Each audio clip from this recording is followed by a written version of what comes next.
My name is Hannah, and I'm a senior project manager at Morgan & Chase, one of the top financial firms in the country. I've built a life for myself that most people would envy: a successful career, financial independence, a beautiful apartment overlooking the city. But the moment I found out what they really thought of me, what I truly was to them, my entire world, the one I'd painstakingly built from the ashes of my childhood, threatened to crumble. It wasn't an enemy in the boardroom or a rival colleague who delivered this blow. It was my own family. They thought I'd never uncover the truth about the elaborate web of lies they'd spun, the years of manipulation masked as love. They believed I was their endless well of resources, their silent workhorse, their ATM. That's what my own sister called me, an ATM. The revelation wasn't just a betrayal, it was an awakening. I'm about to share a story that's been locked away in the deepest chambers of my heart, a story of an invisible child who finally found her voice and her power. There are multiple truths that will be revealed, truths that will shock you, truths that might even make you question your own relationships. I remember standing in my kitchen, the cold granite counter, pressing against my trembling hands, staring at a credit card statement that felt like a declaration of war. That was my personal vulnerability moment, the instant the carefully constructed dam of my composure finally broke. The numbers on that statement weren't just figures. They were daggers, each one piercing a little deeper into the illusion of family I'd clung to for so long. If you've ever felt unseen, unheard, or unappreciated by the very people who should have cherished you most, if you've ever been the responsible one, taken for granted, then comment below and subscribe. My story is your story.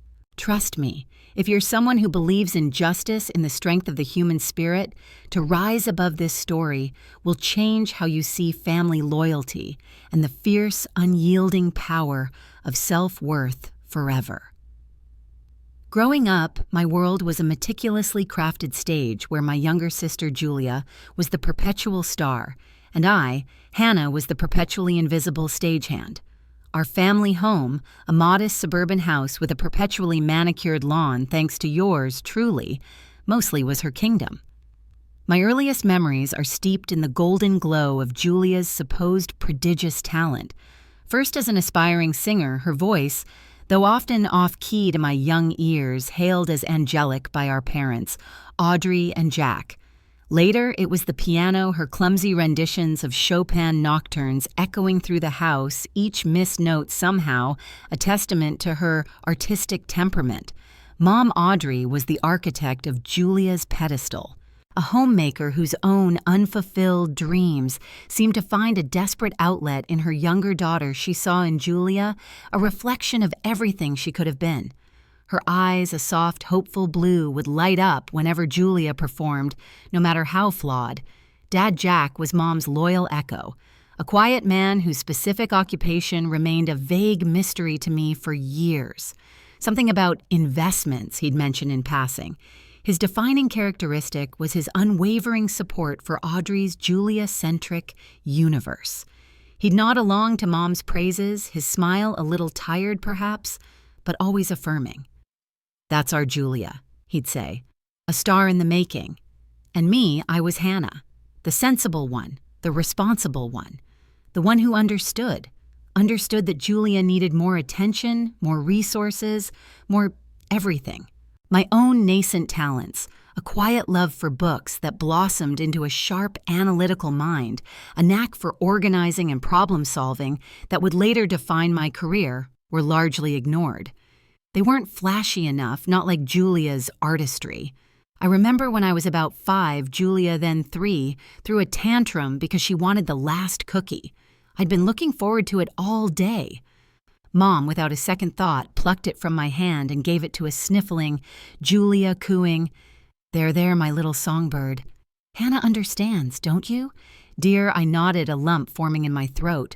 That was the first of many lessons in understanding. Then there was the school play in 3rd grade. I had a small speaking part, and I'd practiced my lines for weeks, my heart thrumming with a mixture of terror and excitement. On the night of the play, Julia developed a mysterious cough, just as we were about to leave. Mom and Dad decided it was best for one of them to stay home with her. Dad stayed. Mom came, but spent most of the time on her phone checking in on Julia. When I delivered my lines perfectly, her applause was muted, her eyes already scanning the exit.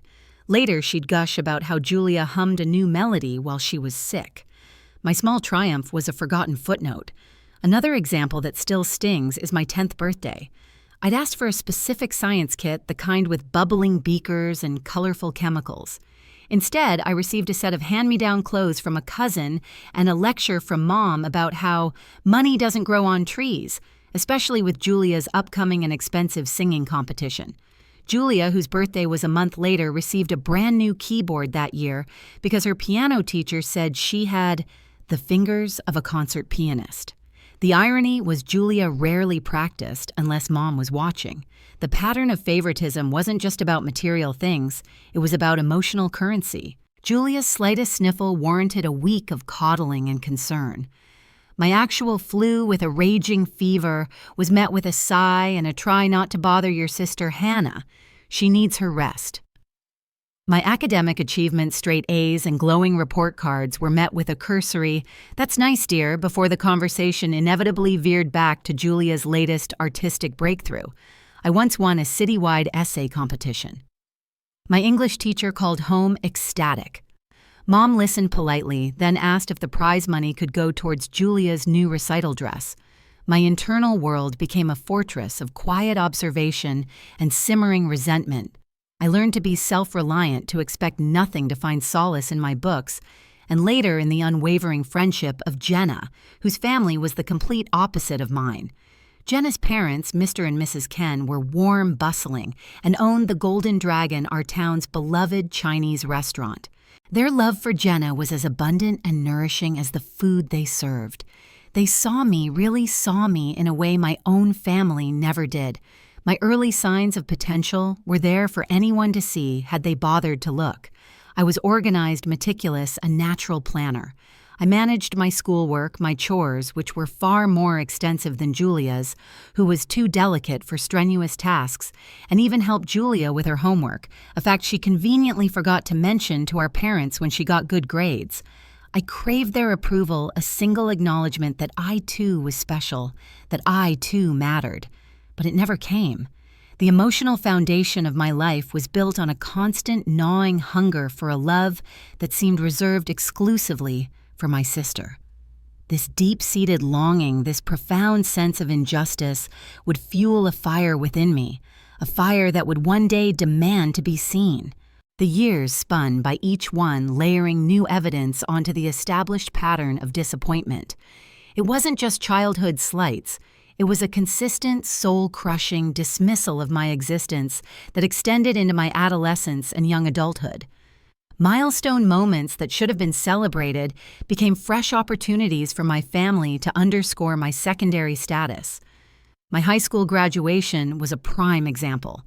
I was salutatorian, a distinction I'd worked relentlessly for. I'd poured my heart into my speech, hoping just once to see a flicker of genuine pride in my parents' eyes. Julia, then a sophomore, had a minor role in the school's spring musical that same week. My graduation day was sandwiched between her dress rehearsal and her performance. Mom and Dad attended, of course, but their conversation revolved entirely around Julia's stage presence and whether her costume was flattering enough. My salutatorian speech, the one I'd practiced in front of the mirror until my voice was hoarse, earned a distracted, "Oh, that was lovely, Hannah." Did you see how confidently Julia carried herself during her solo? My achievement was just a blip, an inconvenient interruption in the Julia show. It was the same when I got accepted into state college. It was a good school and I'd earned a partial scholarship, but there was still a significant financial gap. I'd hoped naively that my parents would offer some help. Instead, they sat me down for a serious talk. "Hannah, dear Mom," began, her voice laced with that familiar tone of gentle regret she used when denying me something. "We just don't have the money. Julia's piano lessons are getting more advanced, and her tutor says she needs a better instrument if she's truly going to pursue her dream. You understand, don't you?" Dad just nodded, his gaze fixed on some distant point beyond my shoulder. Besides, he added, his voice gruff, "You're so resourceful." You'll figure something out. Resourceful. That was their code word for on your own. My internal monologue screamed in protest. Resourceful? I'm resourceful because I've had to be, because you've never once prioritized my needs. But outwardly, I just nodded, the familiar sting of tears pricking my eyes. The psychological impact was immense. I felt like a permanent fixture in their lives, like a sturdy, reliable piece of furniture, useful but never cherished, never truly seen. The resentment simmered, a constant low burn beneath the surface of my carefully constructed composure. Jenna and her parents, Mr. and Mrs. Ken, became my lifeline during this period. When I told Jenna about my parents' refusal to help with college, she didn't just offer sympathy. She offered a solution.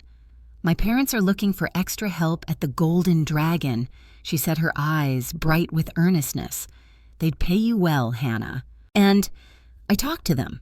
They said they'd be willing to help you with tuition, kind of like an advance on your wages. You could work it off. Tears welled in my eyes, this time of gratitude.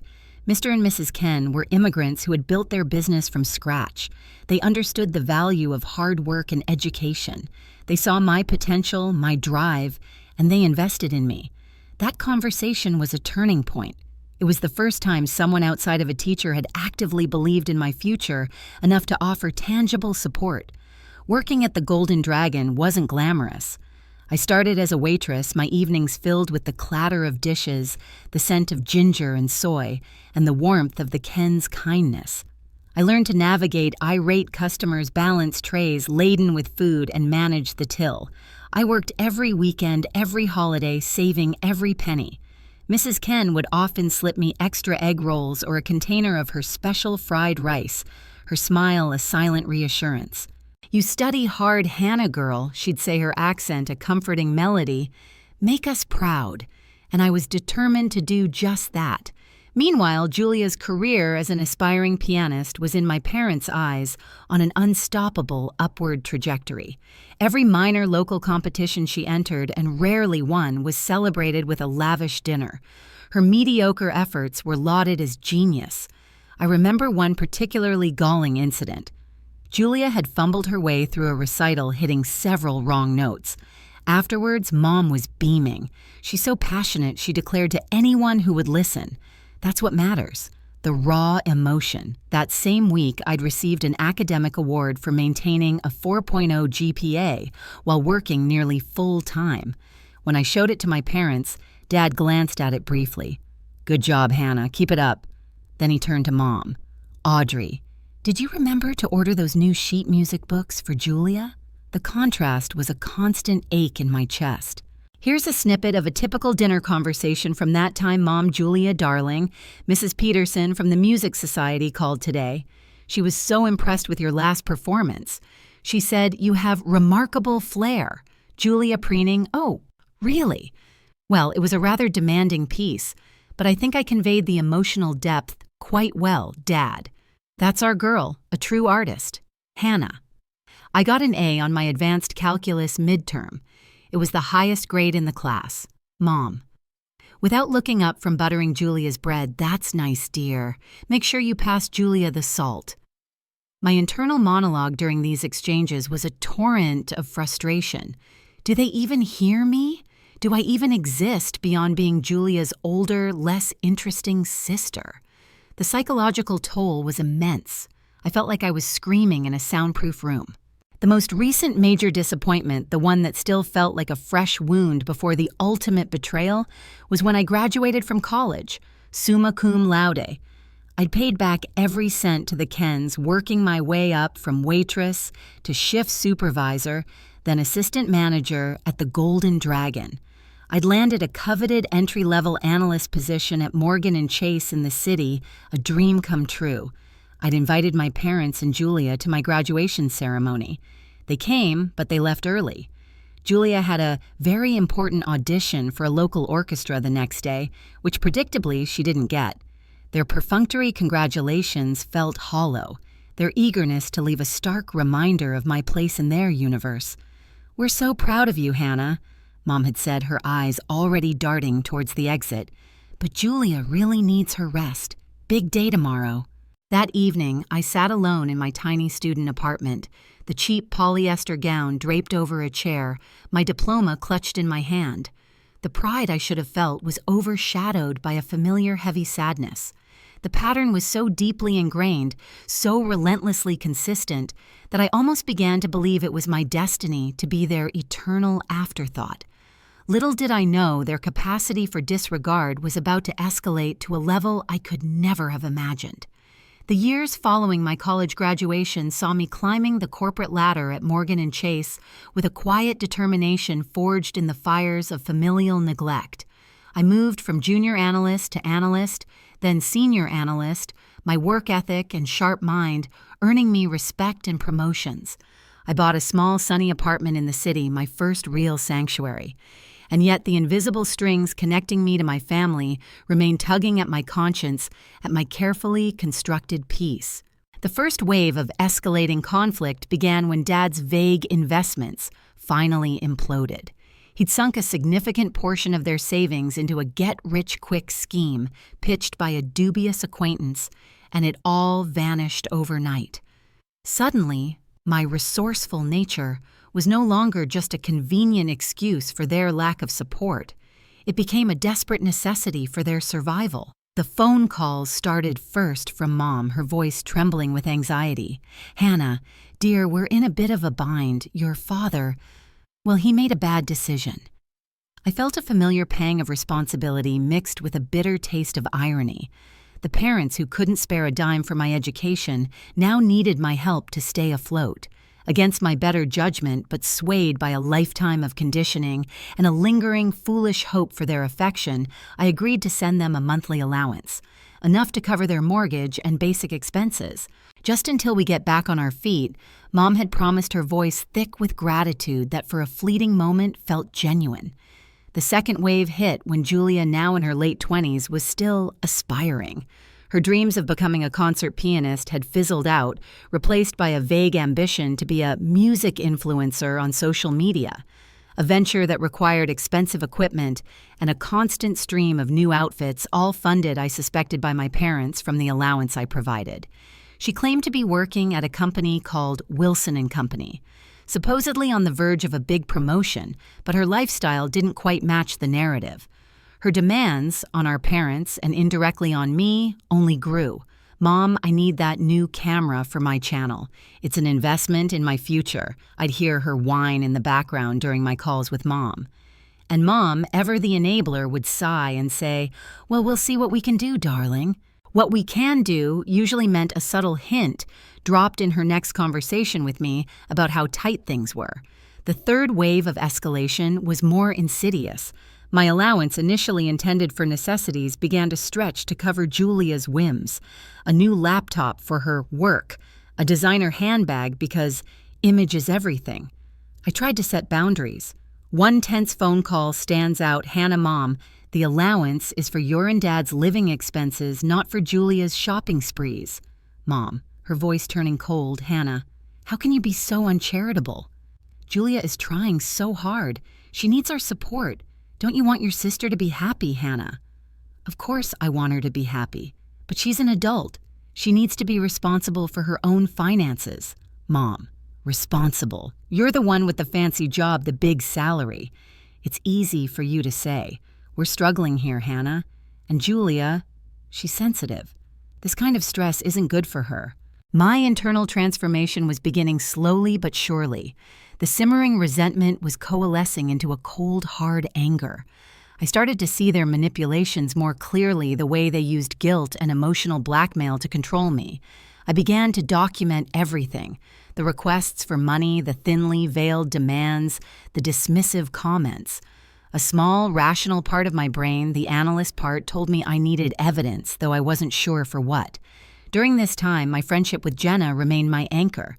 She was now co-managing the Golden Dragon with her parents, and her pragmatic, no-nonsense advice was invaluable. "Hannah, you need to cut them off, Tinas," she'd say during our weekly video calls. "They're leeches. They'll bleed you dry if you let them." I knew she was right, but the thought of severing ties completely still filled me with a paralyzing mix of fear and guilt. The fourth wave was Julia's engagement. She announced she was marrying Francis, a man she'd been dating for a whirlwind 6 months. Francis came from a wealthy family, the Thomases, who owned a successful real estate company. Suddenly, Julia was a princess about to marry her prince, and my parents were ecstatic.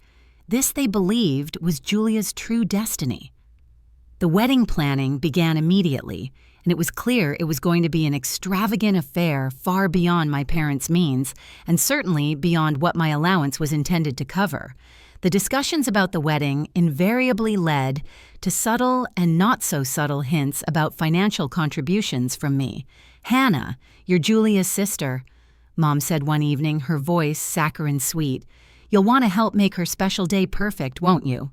It wasn't a question, it was an expectation. My parents' own childhoods, I later pieced together from snippets of conversations, and Aunt Sydney's occasional candid remarks offered some, albeit insufficient, explanation for their behavior. Mom had grown up in a family where she was constantly overshadowed by a more charismatic older brother. Her focus on Julia was perhaps a desperate attempt to vicariously live the life of the special one she never felt she was. Dad, on the other hand, came from a family where emotions were rarely expressed and financial security was paramount. His bad investment had likely shattered his self-esteem, making him more pliant to Mom's desires and more reliant on my financial stability. It didn't excuse their actions, but it added a layer of tragic human frailty to their portraits. The fifth wave, the one that pushed me to the absolute brink, was subtle at first. My parents asked for a credit card linked to my account with a small limit, just for emergencies, Hannah, a little safety net, Mom had said. Given their recent financial woes, and because I was traveling a lot for work and couldn't always send money instantly, I reluctantly agreed. I set a strict limit, reiterated it was for genuine emergencies only, groceries if they ran short a doctor's visit. For a few months, it seemed fine. Small justifiable charges appeared on the statement.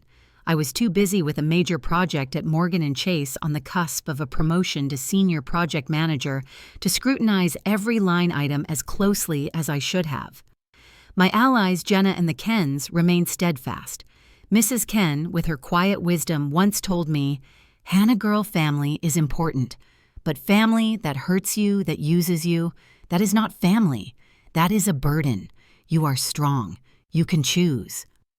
Her words echoed in my mind, planting a seed of defiance. The stakes were raised significantly.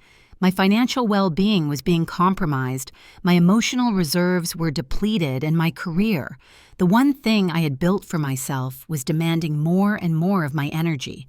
I was stretched thin on the verge of snapping, and then one late Tuesday night, after a grueling day at work, I decided to do a quick review of my finances.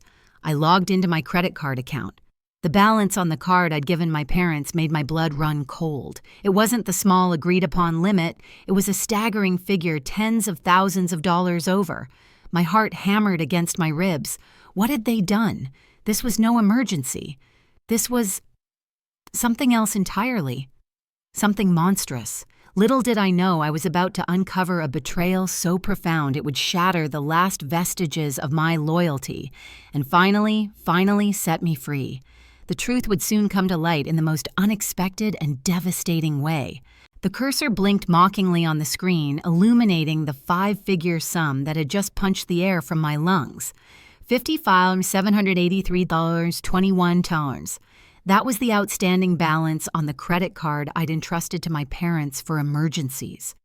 My meticulously managed finances, the symbol of my hard-won independence, felt violated. My breath hitched. This wasn't just over the limit. This was financial sabotage. My mind, trained to analyze data and find patterns, kicked into overdrive, overriding the initial wave of nauseating shock. I clicked on the transaction history, my fingers trembling slightly. The charges were a horrifying tapestry of extravagance. First-class airline tickets to the Florida Keys reservations at the ultra-luxurious Grand Wailea Resort, a place I'd only dreamed of visiting, charges for designer boutiques, expensive restaurants, spa treatments, even a down payment for a yacht rental. And the names on some of the bookings: Julia, Francis, Audrey, Jack, the Thomases. The Thomases. Julia's fiancé's wealthy parents. It hit me like a physical blow. They had used my money, my hard-earned money, to fund a lavish engagement trip for Julia, her fiancé, and his entire family. A trip I wasn't even invited to. A trip I was unknowingly bankrolling. The realization hit me like a freight train loaded with years of pain, neglect, and exploitation. It wasn't just the money, though the sum was obscene. It was the sheer audacity, the calculated deception, the utter contempt they had for me. I was nothing more than a resource to be plundered, a faceless benefactor for their precious Julia's fairy tale life. My heart didn't just break, it shattered into 1,000 pieces. Each shard seemed to reflect a memory, every ignored achievement, every dismissed feeling, every sacrifice I'd made in the vain hope of earning their love. And for what? To be their secret financier, their dupe. Then Julia's voice from a phone call a few days prior echoed in my ears. I'd called to check in and she'd answered her mother's phone, sounding rushed and irritated. I'd asked what was new, and she'd giggled a smug, secretive sound. "Oh, big things happening for me, Hannah. You wouldn't understand. Just keep that allowance coming. It's useful. Useful. Like I was a piece of machinery." The final damning piece of evidence came from a forwarded email I found in my mom's inbox. We shared an emergency contact email account rarely used, which I checked on a hunch. It was an itinerary for the Florida trip sent by Julia to my mom with a note. "Don't worry about the costs. Mom Hannah's card is handling it. She's basically a walking ATM anyway, lol. Just make sure she doesn't find out until after we're back. This is my moment. A walking ATM." The words burned into my brain, searing away any lingering trace of familial obligation, any shred of doubt about what I needed to do. The betrayal was so deep it changed my DNA. It wasn't just about the money anymore. It was about my dignity, my self-respect, my very identity. They hadn't just stolen from me, they had tried to steal my worth. My emotional processing was a violent storm. Shock gave way to a white-hot rage, a fury so intense it was almost clarifying. For years I had swallowed my anger, my hurt, my disappointment. I had played the good daughter, the understanding sister, the responsible one. And this was my reward, no more. The dam had burst and a torrent of righteous indignation surged through me. My internal monologue shifted from bewildered pain to icy resolve. They think I'm an ATM fine. This ATM is about to be permanently out of service, and there will be consequences. Oh, there will be major consequences. The decision to take action wasn't a hesitant one. It was swift, decisive, and fueled by a newfound, unshakable strength. I would not be their victim. I would not let them get away with this. I would reclaim my power, my money, and my life. The planning and preparation phase began immediately.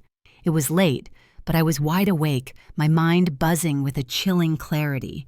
First, I meticulously documented everything: the credit card statements, the email from Julia, screenshots of the resort bookings, the flight confirmations, evidence, cold, hard proof. Second, I contacted my bank's fraud department, explained the situation, and initiated a dispute for the unauthorized charges. They were surprisingly helpful, freezing the card immediately and starting an investigation. Third, I looked up the Grand Wailea Resort in the Florida Keys. I found their direct line. My heart hammered, but my voice, when I spoke to the reservations manager, was calm and firm. This was just the beginning. The Kens had taught me the value of careful strategy like a game of Go. And my family, they had just made a catastrophically stupid move. I wasn't just going to get my money back. I was going to make sure they understood unequivocally that the game was over. Their reign of entitlement was about to come to a very public, very humiliating end. The anticipation for the confrontation wasn't just about revenge, it was about liberation. I was finally, irrevocably choosing myself, and it felt terrifyingly, exhilaratingly empowering. The Florida trip was scheduled to begin in 3 days. My family, along with the Thomases, were no doubt packing their resort wear, blissfully unaware of the storm brewing. My first act of direct confrontation was precise and devastating.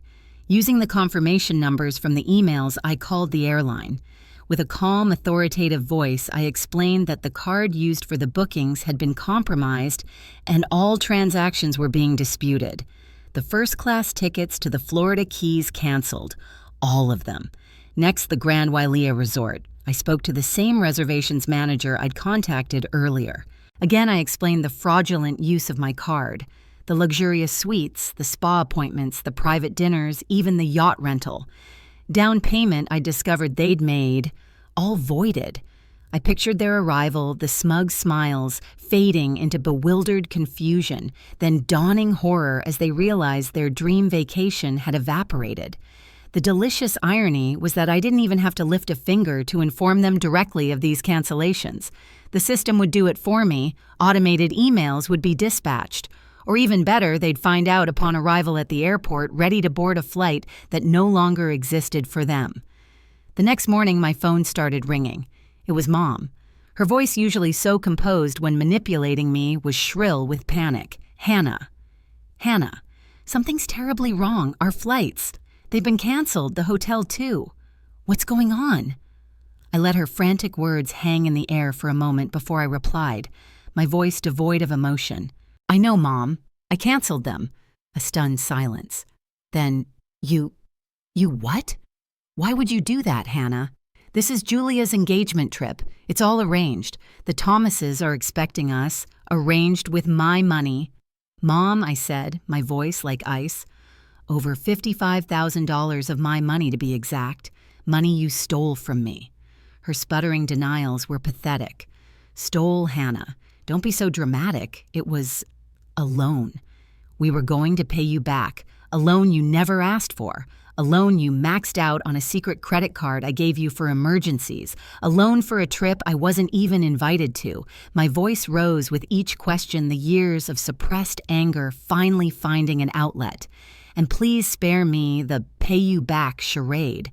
We both know that's a lie. Julia snatched the phone. Her voice, unlike Mom's panic, was laced with pure, unadulterated entitlement. Hannah, what the hell do you think you're doing? You're ruining everything. This is my engagement trip. You're just jealous. Jealous, Julia, I laughed, a harsh, brittle sound. No, I'm just done.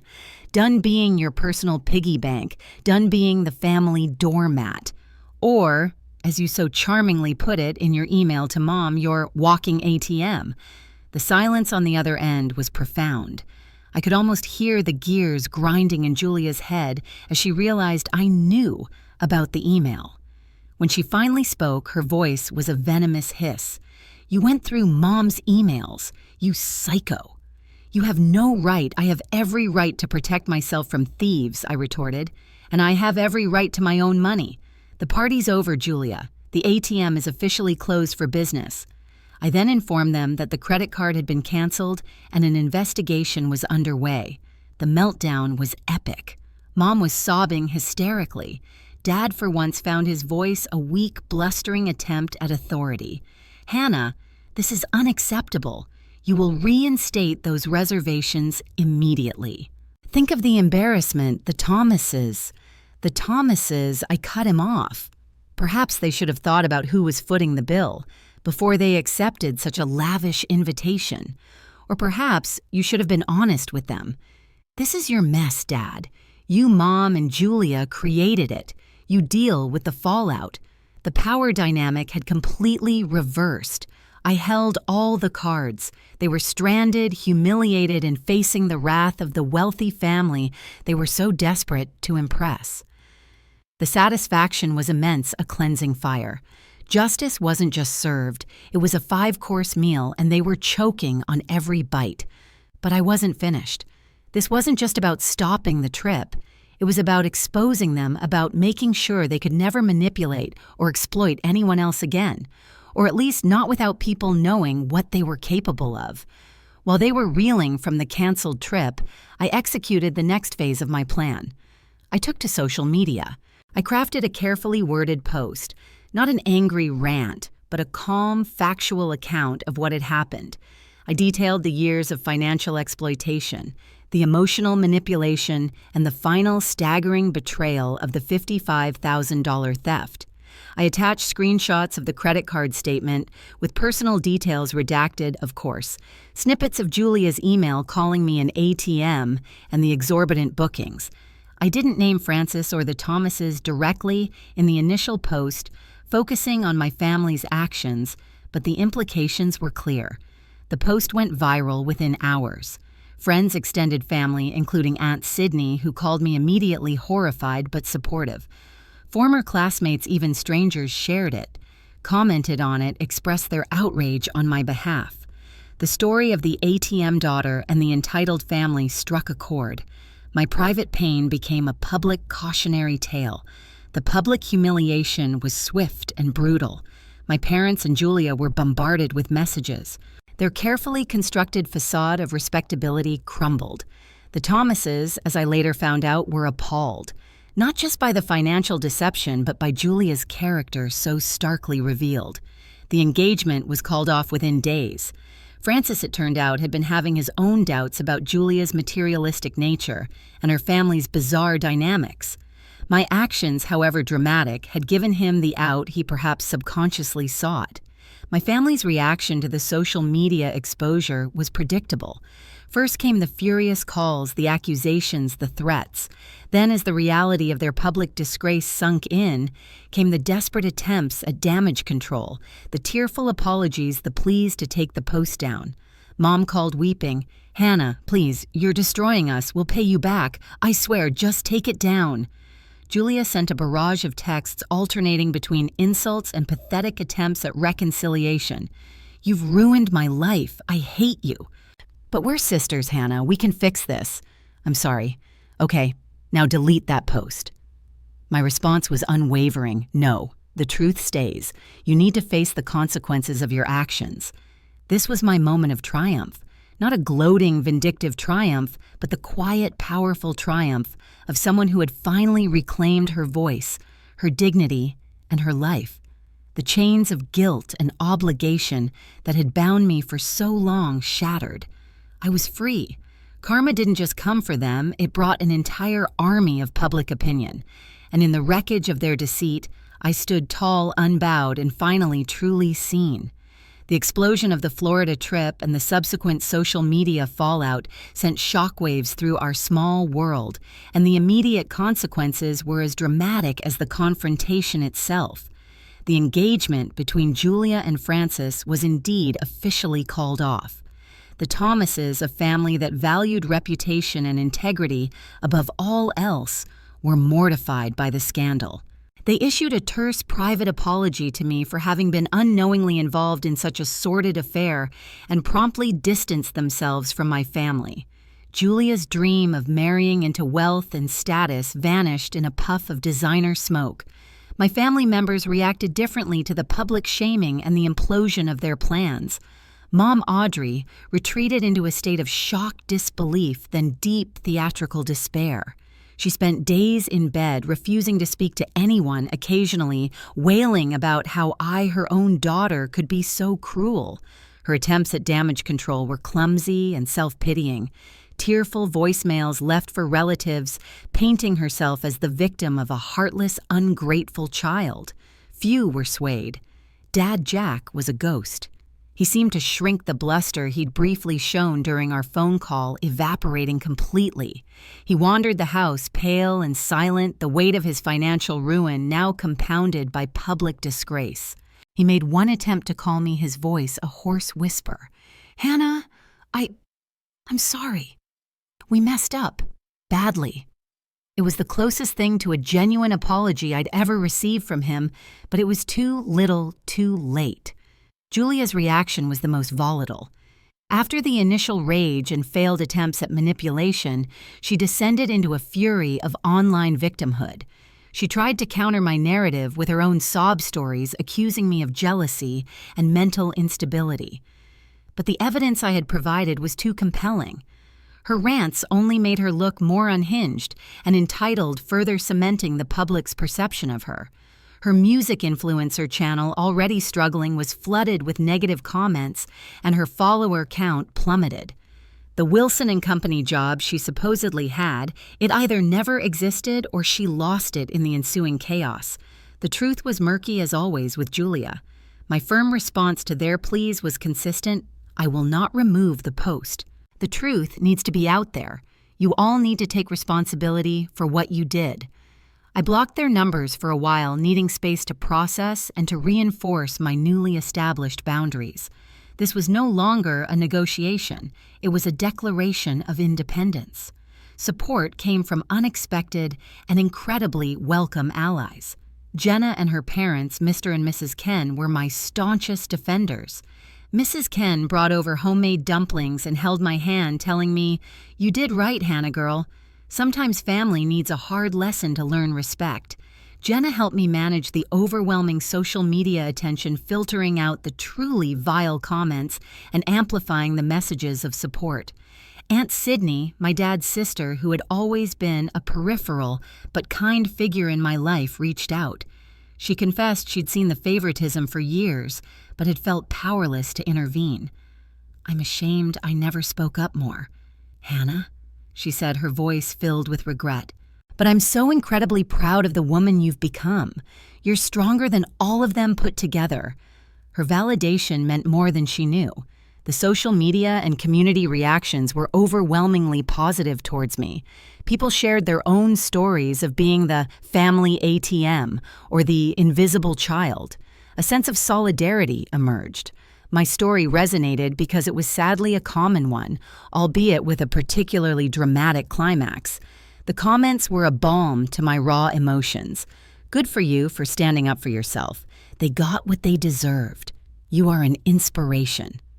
In the short term, the family dynamics were obliterated. There was no communication, no pretense of a relationship. The silence from their end, once they realized I wouldn't back down, was deafening. It was a strange, hollow feeling, like a limb had been amputated, but it was also liberating. The constant anxiety of their demands, the weight of their expectations, was gone.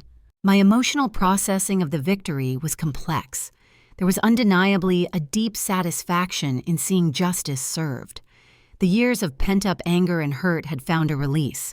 But there was also a lingering sadness. This was my family after all. The family I had once desperately craved love and acceptance from. It was the death of a hope I'd carried for too long. The hope that they would one day change, that they would one day see me. But beneath the sadness, a stronger emotion was taking root: peace. A quiet, steady peace that came from knowing I had done the right thing for myself. I had chosen my own well-being over their dysfunction. I had drawn a line in the sand, and in doing so, I had finally truly begun to heal. The immediate aftermath was messy and painful, but it was also the fertile ground for a new beginning. I was resolute, empowered, and ready to build a life free from their shadows. 3 years.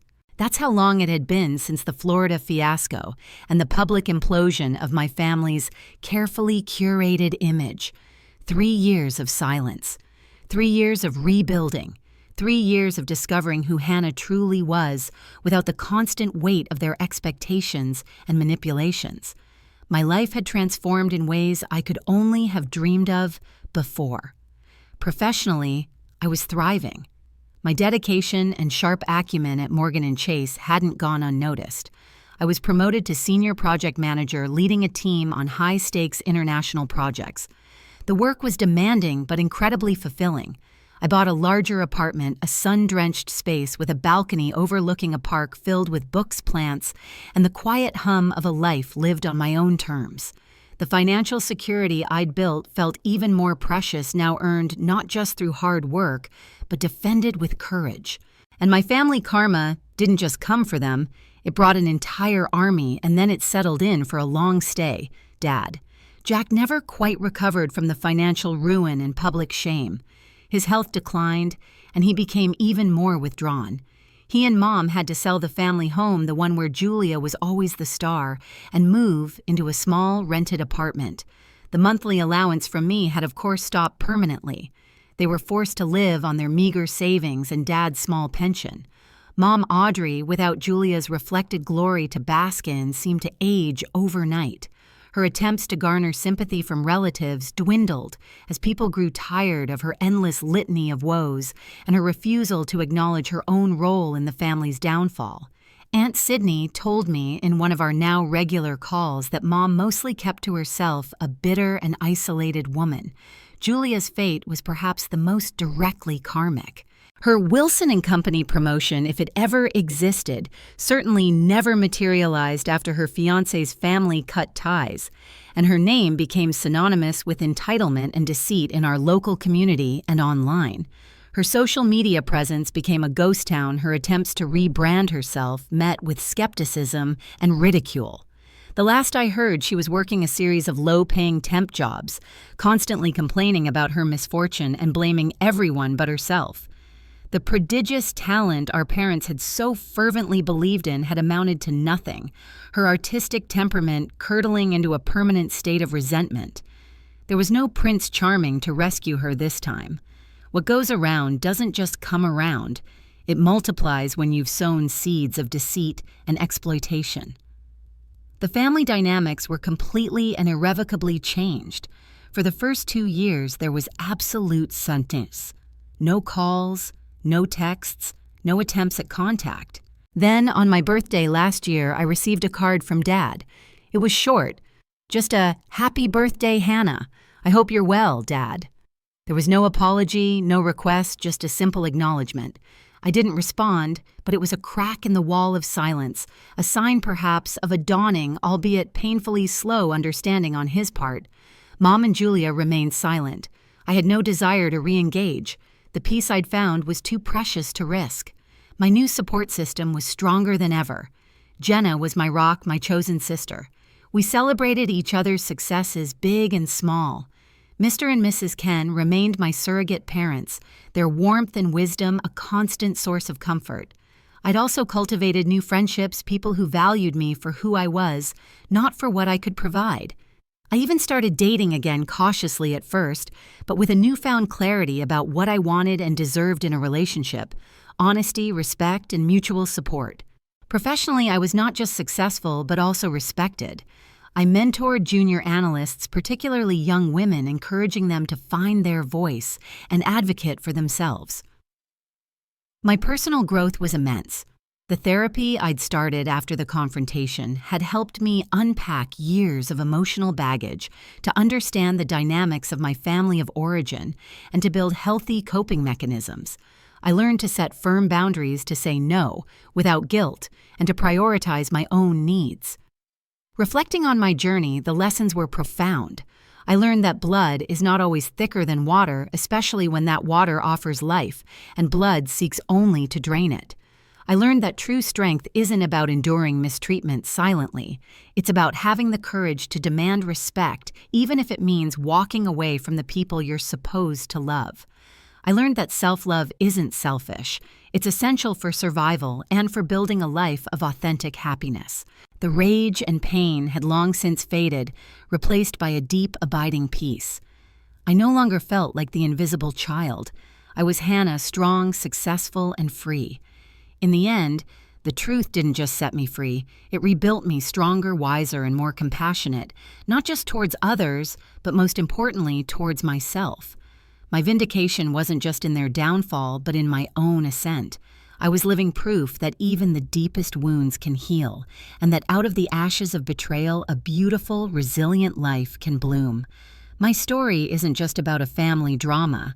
It's about the universal human need for love, recognition, and respect. It's about finding the courage to break cycles of abuse and exploitation, even when it's the hardest thing you'll ever do. The deepest moral of my story is this: your worth is not determined by how others treat you, especially not by a family that fails to see your light. You define your own value. And sometimes the most loving act you can perform is to love yourself enough to walk away from toxicity. Have you ever felt like the Hannah in your family? Have you ever had to fight for your own space, your own voice, your own sanity? If you've ever been the forgotten child, the underappreciated sibling, or the one shouldering everyone else's burdens, drop a comment below and subscribe. Let's build a community where these stories are heard and validated. Another lesson I learned is that silence enables abuse. Speaking your truth, even when your voice trembles, can be the most powerful catalyst for change, not just for yourself, but potentially for others watching from the sidelines. Share this story if you believe every child deserves equal love and recognition, and if you believe that standing up to injustice, even within your own family, is a testament to true strength. Remember, you are not an ATM. You are not a doormat. You are not invisible. You are a human being deserving of love, respect, and happiness. Don't ever let anyone, no matter who they are, convince you otherwise.